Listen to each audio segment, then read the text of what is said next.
Terence Crawford is still talking about the drama with Tank that happened in Brooklyn. The boxing world was surprised when Davis fought his old amateur rival, Roach, in a lightweight world title match.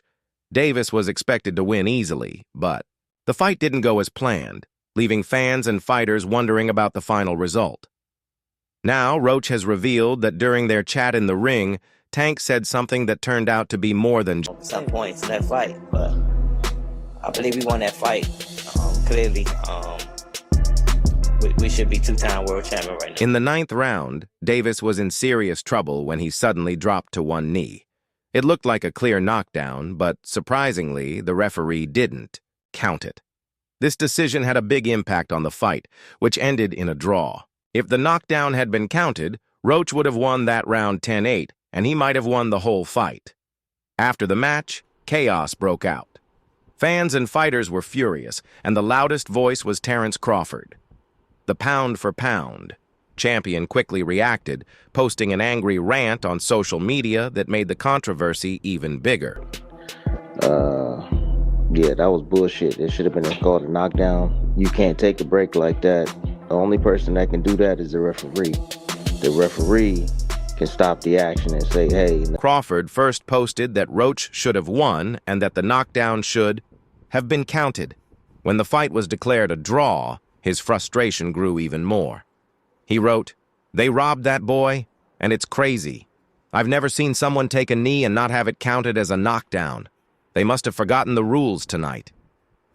But Crawford didn't stop there. He mentioned an old boxing moment to back up his point. He told fans to watch Floyd Mayweather vs. Genaro Hernandez, where Mayweather took a knee because of a hand injury, and it was still counted as a knockdown, even Terence though it wasn't Crawford, from with a that punch. intense gaze of Recently, Crawford also claimed that Tank knew exactly what he was doing. He said Tank thought he could mess around and still win, but fans weren't fooled. Crawford suggested that even if the judges wanted to give Tank the win, they had to settle for a draw because it was obvious who really won. Roach even shared that Tank told him during the fight that he would lose because they weren't going to give him the win. Crawford thinks this should be looked into. How can a fighter get hurt and still feel so sure he'll win? He wasn't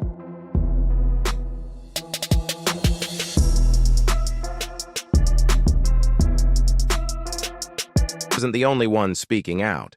The whole boxing community is still talking about the controversy, and many believe Roach was unfairly denied a victory. Even though Davis kept his undefeated record and still holds the WBA lightweight world title, the result has been overshadowed by all the criticism. Fans and fighters haven't stopped talking. There were some talks about a rematch, but Davis has already shut that down, saying he's not interested in fighting Roach again.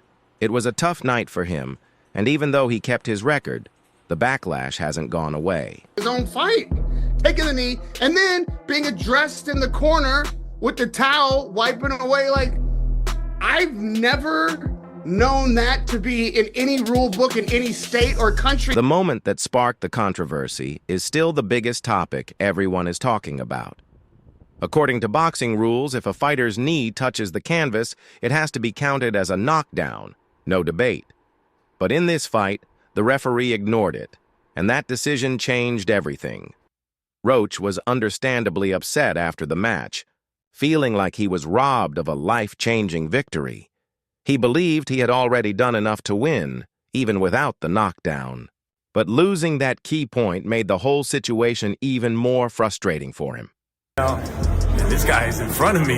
He's taking it. I think it was too late. I thought it was disappointing that it didn't. Thereafter the fight, Roach shared his thoughts, clearly shocked by what had happened.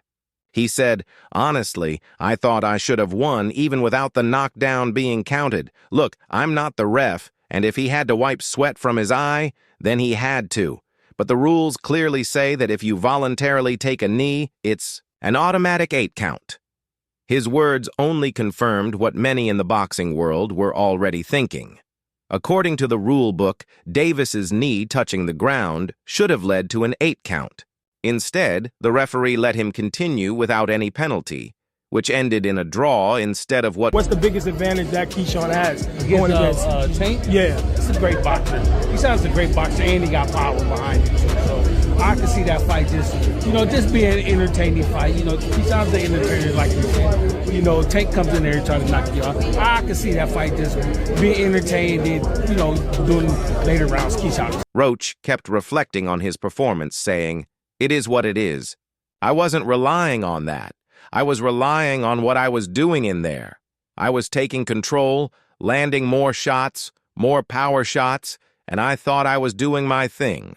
So I'm not really that frustrated.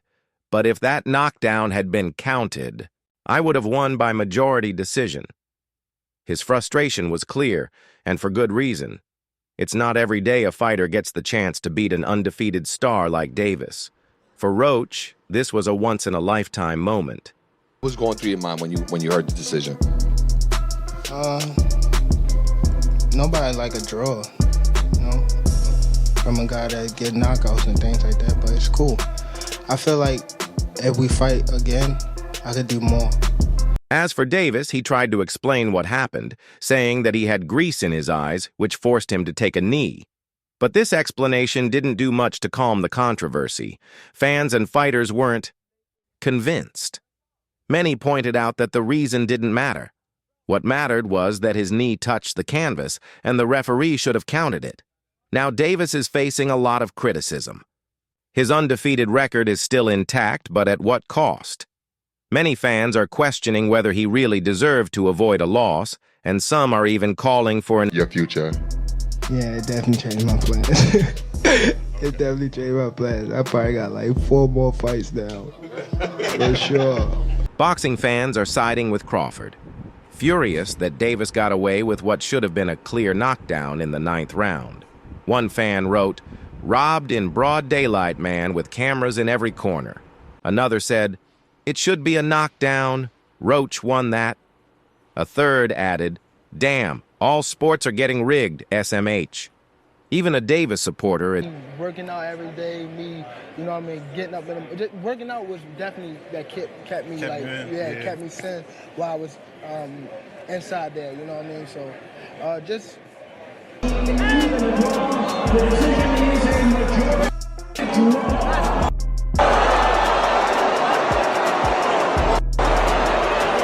admitted, "Yeah, I'm a huge Tank fan, but I can't defend this. I've never seen anything like this before. Wild."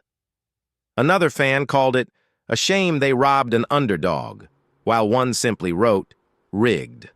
According to DAZN and boxing reporter Chris Mannix, Davis could have even been disqualified for taking a timeout to have his face wiped by his corner. Mannix spoke with 3 veteran referees, all of whom agreed that the knee should have been ruled a knockdown. One even pointed out that Davis might have been disqualified for getting help from his corner. After the fight, Davis defended himself, saying he only took a knee because hair product ran into his eyes, causing them to burn. "I didn't want to get caught while my eyes were burning," he explained. "So I'd rather..." As the fight progressed, it felt like Roach Jr.'s chances of becoming the first man to defeat Davis increased. However, Davis seemed to have a beat on how the fight would play out if it reached the final bell.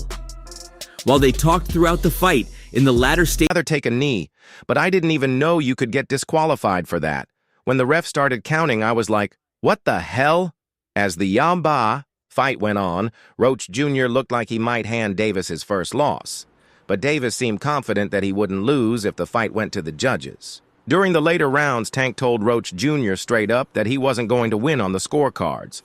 "In the 11th or 12th round we were talking," Roach Jr. said. "We're really jawing back and forth at each other. What were you guys saying to each other? It felt like more than any of your other fights, it was a lot of jawing in the ring." Just trash talking a little bit, you know what I mean? We didn't get too crazy, but... As disappointing as it is to give your best and still not get the win, Roach Jr. said he wasn't too upset. He admitted that this is just how boxing works. "I'm not totally upset. I figured with a superstar you won't get too much on paper," Roach Jr. said. "But I really thought I had it. Especially when they announced the score for him, I was like, oh, they're going to give me a split decision. I thought, here it comes. But as soon as I heard 114, I was just like, damn! Roach Jr. not getting the victory is even harder to accept when you think about what happened in the 9th round and how 2 of the 3 judges scored the fight. I don't know. But were you surprised, because I know everybody else was, that Roach could take your power because you were throwing bombs in some of those rounds? Yeah, it was cool. Then there's what Davis said to Roach Jr. during the fight. If Tank knew Roach wasn't going to win on the scorecards, what does that really mean? Fighters trash talk all the time, but this didn't sound like the usual back and forth. Tank wasn't saying he was winning, he was saying Roach wouldn't get the decision. It almost sounded like he already knew how the night would end. Did Davis feel like something had already been decided? Did he know that no matter how close the fight was, the judges... I didn't want to get caught. I didn't want to get caught while my eyes was burning. And you know, like, you can get knocked out like that. So I'd rather take the knee than, you know. But I didn't really know that you can, like, get disqualified for all that. Or, like, when you start counting, I'm like, what the hell? But this isn't the first time a fight decision has been questioned, but this one felt different. A close fight is one thing, but ignoring a clear knockdown, a superstar fighter taking a knee in the middle of a round, getting his face wiped, and the referee just standing there? A fighter straight up telling his opponent he won't win, and then, sure enough, he doesn't? That's why fans are upset. That's why Crawford spoke out. This wasn't just a bad decision. It was a moment that made people question the... I thought I should have won a competitive fight. I think I did what I needed to do necessary to bank the rounds, and even without the knee, that should have been a knockdown. So you know, I don't think there's any excuse for me not to win tonight, but that's just how the cookie crumbles. This comes after Terence Crawford recently shared his thoughts on who he thinks will be the one to finally end Tank Davis's undefeated streak. As a pound-for-pound great, Crawford knows how boxing politics work, but when it comes to actual fights, he's confident that Tank won't stay unbeaten if he faces Gervonta Davis or Shakur Stevenson. Crawford's comments weren't just about choosing future winners, they were making a point. Who were you going to call out? What was the plan originally? I think he was here. Tank gonna do him. He came in my locker room. Shakur Stevenson? He wasn't in my locker room. Great call.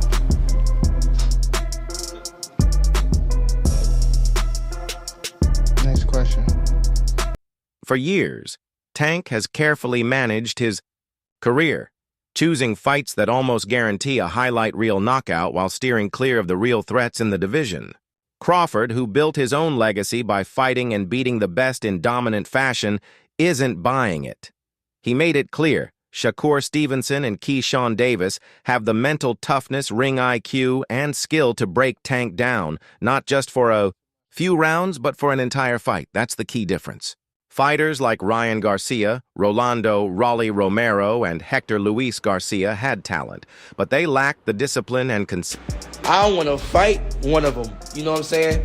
I don't care who I fight at this point. I don't care. But I'm telling you, if you give me either or before they rematch, I'm fucking they rematch up. They getting put. I'm telling you, I ain't even playing. I ain't playing, bro. I'm young. I'm on fire. I'm young and I'm on fire. Martin Shakur Stevenson is a master technician. He rarely takes damage and always controls the pace of his fights. His ability to stay calm under pressure, adapt, and frustrate opponents makes him a dangerous matchup for Tank. Stevenson wouldn't get into a slugfest. Instead, he'd break Tank down round by round, making him look lost. Tank's habit of loading up on punches and fighting in short bursts would play right into Stevenson's hands. Fighters who depend too much on power often struggle when they can't land clean shots. Crawford knows it.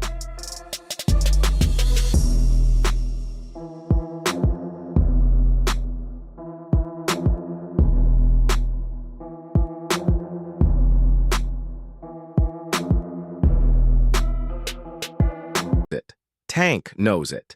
And anyone who understands boxing knows it too. Then there's Gervonta Davis. Some might say he's still developing, but Crawford doesn't agree. He sees Keyshawn's hunger and relentless style as a real threat. Unlike many of Tank's past opponents, Keyshawn wouldn't just try to survive. He'd press forward and force Tank into an uncomfortable fight. And when Tank gets uncomfortable, we've seen what happens. He either saves himself with a knockout punch. Undefeated? And what champ? Come on, man, tell me what belt. You know boxing. You forgot Devin Haney is undisputed. Devin Haney got all the belts. He the champ. Nobody else the champ. I'm gonna come up here where the big boys at. All right, I'll welcome him. Tank fans might brush off Crawford's comments as just another fighter talking, but there's a reason Tank isn't actively chasing fights with Shakur Stevenson or Keyshawn Davis. He knows the risks. That doesn't necessarily mean he's scared, but it does show how carefully his career has been managed over the years. If Tank truly believed he was the best, he would have fought Vasily Lomachenko years ago, back when the hype around that matchup was at its peak. Instead, he let the opportunity slip away and waited until Lomachenko started to slow down. Now, with Stevenson and Keyshawn rising as serious threats, the same pattern seems to be repeating. What makes this even more controversial is that Tank has always marketed himself as a fearless knockout artist who would take on anyone. But if that's true, why are the most skilled fighters being avoided? Crawford's words hit hard. Tank said he's now the new face of boxing. What do you think? For sure, he's the face of boxing. I don't have no problem with saying that. You know what I'm saying? Like, he deserves everything that's coming to him. He's the face of boxing for sure. This isn't the first time a fight decision has been questioned, but this one felt different. A close fight is one thing, but ignoring a clear knockdown, a superstar fighter taking a knee in the middle of a round, getting his face wiped, and the referee just standing there? A fighter straight up telling his opponent he won't win, and then, sure enough, he doesn't? That's why fans are upset. That's why Crawford spoke out. This wasn't just a bad decision. It was a moment that made people question the word interview. 11. This comes after Terence Crawford recently shared his Terence thoughts Crawford, on with who that he intense thinks will gaze be of the one his, to finally throws down end the gauntlet Tank at Davis's Gervonta Tank undefeated Davis. streak. It was pure As a fireworks. pound-for-pound Crawford great, didn't waste a breath. Crawford knows how He wanted boxing- Davis. You and Tank, if that would have happened, you sparred with him, correct? Yeah. So you and Tank, if that would have happened. I feel like me and Tank fight how it would go would be like electrifying. Like, me and him are both mean, aggressive, bully. We bullies in the ring, you know, like, we Or interview 12. For years, Tank has carefully managed his career, choosing fights that almost guarantee a highlight reel knockout while steering clear of the real threats in the division. Crawford, who built his own legacy by fighting and beating the best in dominant fashion, isn't buying it. He made it clear Shakur Stevenson and Keyshawn Davis have the mental toughness, ring IQ, and skill to break Tank down, not just for a few rounds, but for an entire fight. That's the key difference. Like I was telling Bud, it's either you or Keyshawn's gonna get tanked, so the walls are closing in. So awesome. It's gonna be him though. It makes sense. He's closer. Big brother first. Martin Shakur Stevenson is a master technician. He rarely takes damage and always controls the pace of his fights. His ability to stay calm under pressure, adapt, and frustrate opponents makes him a dangerous matchup for Tank. Stevenson wouldn't get into a slugfest. Instead, he'd break Tank down round by round, making him look lost. Tank's habit of loading up on punches and fighting in short bursts would play right into Stevenson's hands. Fighters who depend too much on power often struggle when they can't land clean shots. Crawford knows it. Tank knows it. And anyone who understands boxing knows it too. Then there's Keyshawn Davis. The nigga trash. And not I'm talking about the opponent. The opponent. Ass. I just don't like how